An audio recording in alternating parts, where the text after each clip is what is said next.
TV Unesp abre 20 vagas de estágio para alunos do curso de jornalismo da universidade. Os estudantes vão acompanhar todas as etapas da rotina produtiva da emissora, uma forma de complementar a formação teórica que recebem nos 4 anos de curso. Um outro olhar sobre a realidade das mulheres. Você vai conferir a importância do trabalho de diretoras brasileiras para a construção da identidade feminina a partir do cinema. É sexta-feira, 25 de janeiro, e o Unesp Notícias está no ar.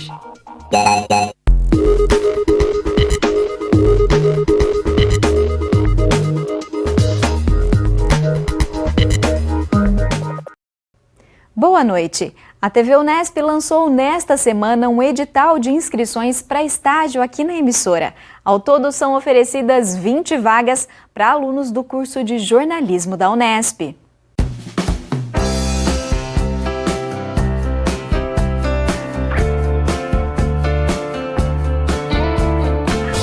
A partir da determinação das diretrizes curriculares nacionais para o curso de jornalismo, tornando obrigatório o estágio, junto ao Departamento de Comunicação, na figura da coordenação do curso de jornalismo, nós abrimos esse espaço dentro da TV Unesp para que seja um local de estágio obrigatório para esses alunos de jornalismo. Então, numa reunião do Conselho de Centro de Rádio e TV, Cultural Educativo, a professora Maria Cristina Gobi, que é a chefe do departamento, solicitou à TV Unesp, assim como à Rádio Unesp, para que nós sejamos espaços significativos para abrigar esses alunos, oferecendo atividades que estão vinculadas diretamente à prática profissional que eles irão exercer no futuro.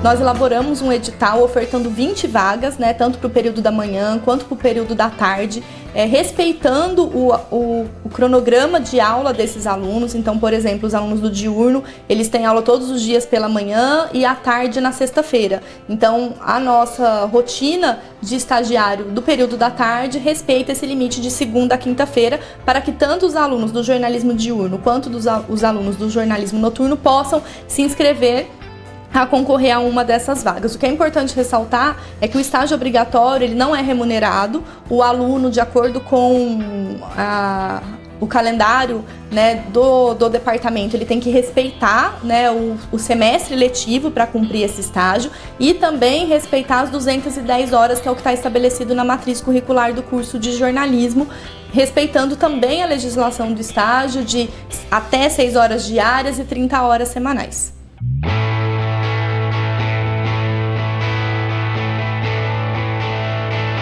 No jornalismo, a proposta é que os estudantes eles se aproximem ao máximo da rotina produtiva do telejornalismo, E o que isso significa? Que eles acompanhem desde o início a produção dos conteúdos. Então, participem dos agendamentos, conversem com os entrevistados, agendamentos de horários, locais. Depois que eles acompanhem na rua as equipes de reportagem para ver como que foi pensado, é executado. E aqui na emissora, eles acompanham também a gravação dos programas, ajudando nessa gravação. Ainda para os que tiverem interesse, a gente vai oferecer experiências mais práticas, como a gravação de boletins, então experiências de vídeo também para esses alunos. A gente entende a importância do estágio para a formação dos alunos e também a importância da presença deles para a gente, Eu acho que vai ser uma ajuda mútua. Nós estamos com muitos projetos novos planejados agora para 2019 e eles vão estar envolvidos também nesses projetos, além dos projetos que já estão em andamento. Alguns vão desenvolver funções mais específicas, como o CEDOC, que é o arquivamento, vão acompanhar gravações, vão ajudar também na produção de alguns programas. Os alunos eles vão se inscrever pelo e-mail da diretoria da TV Unesp. A partir dessa inscrição, indicando até 2 vagas nas quais eles querem concorrer, são ofertadas 20 vagas. Na sequência, a gente vai entrar em contato com esses alunos para que eles venham fazer uma prova prática. Essa prova prática é majoritariamente textual, então seja uma produção de pauta, ou de um texto, ou de uma pré-roteirização de um programa que já é exibido na emissora. E na sequência, aqueles alunos que forem aprovados nessa primeira etapa, na última semana de fevereiro, eles participam de um momento de uma entrevista com os responsáveis de cada um dos setores que irá receber esses esses estagiários e, na sequência, entrega o seu currículo para que a gente faça uma classificação desses alunos. Classificados, eles vão ser chamados para iniciar o estágio no dia 11 de março. No entanto, algumas vagas, esse início do estágio, ele será em abril, e caso haja alguma desistência ou vaga remanescente, nós entraremos em contato com esses alunos que foram classificados nas diferentes vagas ofertadas. A possibilidade mais importante é essa simulação, né, digamos assim, dessa experiência dentro de um ambiente profissional, né? A intenção do estágio não é antecipar o futuro do menino no que tange a estar no mercado de trabalho, mas é possibilitar que ele possa, num ambiente que é um ambiente profissional, né, além dos laboratórios e das disciplinas que porventura tenham, digamos assim, práticas, né? Então é um ambiente profissional que ele possa exercitar esse conhecimento que ele acumulou, né, durante esse período de universidade. Que eles vivenciem mesmo o que é trabalhar dentro de uma emissora de TV e que eles aproveitem essa oportunidade, que eles aprendam muito aqui dentro e que eles tenham certeza que vão ser muito bem acolhidos e muito bem recebidos por todo mundo.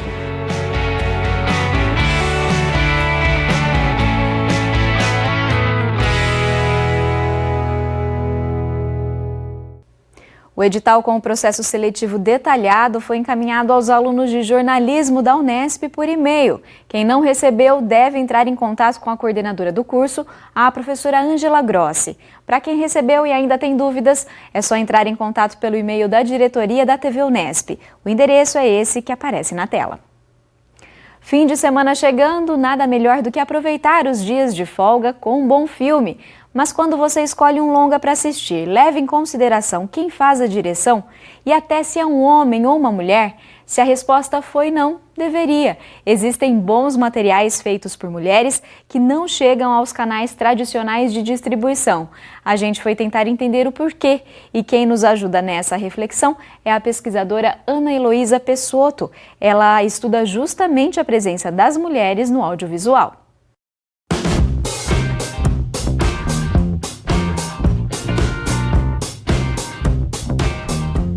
Quando a gente pensa em cinema, e eu te perguntar, por exemplo, para você falar para mim 5 cineastas de destaque, eu ouso dizer que provavelmente você pensou em 5 homens. E ouso mais ainda dizer que talvez esses homens sejam de língua materna inglesa. Então, quando a gente fala no cinema brasileiro e no cinema dirigido por mulheres, é exatamente um enfrentamento a toda essa lógica, né? A lógica de Hollywood, a lógica de um comportamento cultural que vem de uma estruturação de outra identidade. Então, quando você vai falar sobre as mulheres no Brasil, o grande problema não eram apenas se esses filmes eles eram dirigidos por mulheres, mas o que aconteciam com esses filmes dirigidos por mulheres. Porque esses filmes eles existem, eles são realizados há muito tempo, mas eles não são distribuídos da mesma forma. E hoje, com outras formas de distribuição, com a cotas de conteúdo brasileiro, com as políticas públicas direcionadas a cineastas mulheres e também cotas regionais, fazem com que esse produto chegue muito mais para o público do que antigamente. O caso do Homem Errado, que é um filme da Camila, que depois de muitos anos é o primeiro filme dirigido por uma mulher negra que entra num circuito comercial.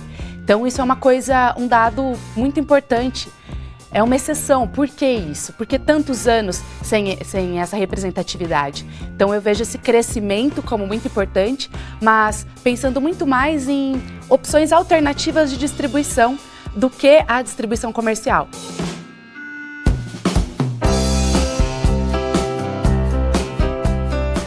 Quando a gente fala no diretor de um filme, na diretora de um filme, estamos falando de alguém que é um maestro numa orquestra. É quem vai falar sobre qual filtro aquele tema vai ser observado. Então, quando eu falo de um diretor, de uma diretora, que não faz parte do modelo padrão, que seriam homens brancos, de idade média, 40, 50 anos, da região sudeste, eu já tenho um olhar diferenciado sobre a temática.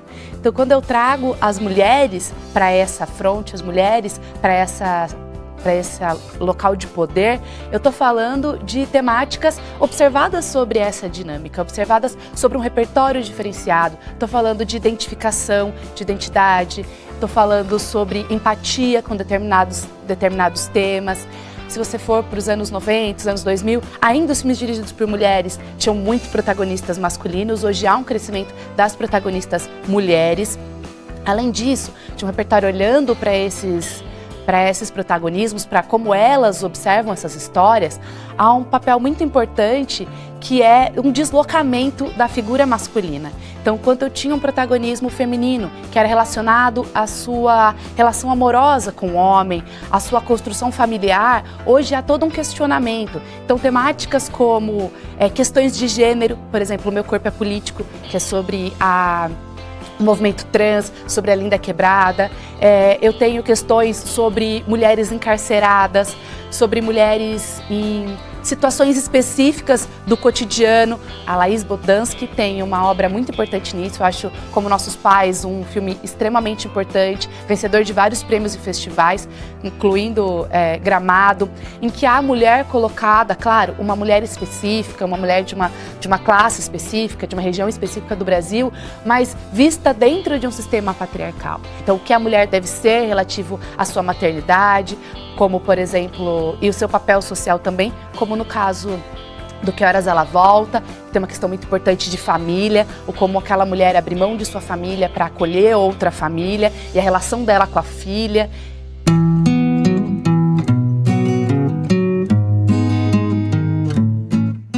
Então isso é muito importante para a identificação, né, para a representatividade, para que as outras mulheres também se sintam empoderadas dentro daquela sociedade. Então eu abro para falar, por exemplo, sobre como é a violência contra a mulher. Como a mulher sente, por exemplo, no Chega de Fio-Fio, ao passar pela rua, que foi um projeto que ficou famoso. Então, como essas mulheres, elas são todos os dias abordadas e violentadas um pouco na rua, coisas que algumas pessoas sentem que aquilo não é violência. Mas como a mulher enxerga aquilo? Posso falar das mulheres negras, das mulheres indígenas, das mulheres nordestinas, nortistas, sulistas de outras regiões do Brasil. Aquilo tem a ver com a vivência delas. E quando eu entendo elas, eu sinto mais empatia. E quando há empatia, há uma compreensão daquele problema. Quando eu compreendo aquele problema, eu posso compreendê-lo como um problema público. Isso pode se tornar uma política pública, isso pode ser mudar a forma como aquela representação se dá na sociedade. Essa é a importância de ter alguém que olhe a realidade com o seu filtro e mostre para as pessoas, criar uma empatia para uma compreensão e poder dar liberdade dela se identificar como ela é, seja com seu cabelo crespo, seja com a sua sexualidade e qualquer outro desses temas que são tão polêmicos e que foram tão fechados para que as pessoas se encaixassem.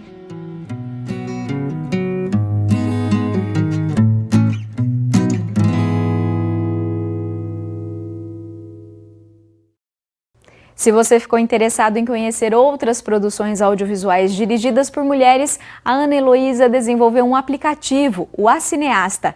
É uma base de dados colaborativa, então você pode tanto encontrar opções quanto alimentar esse aplicativo. Ele teve o financiamento do edital APP Cultura, do Ministério da Cultura, e pode ser baixado no Google Play e também na App Store. Não deixe de conferir. O Nesp Notícias volta na segunda-feira, no mesmo horário, às 6h30 da noite. Acompanhe a nossa programação também pelo site e pelas redes sociais. Um bom fim de semana para você. Tchau!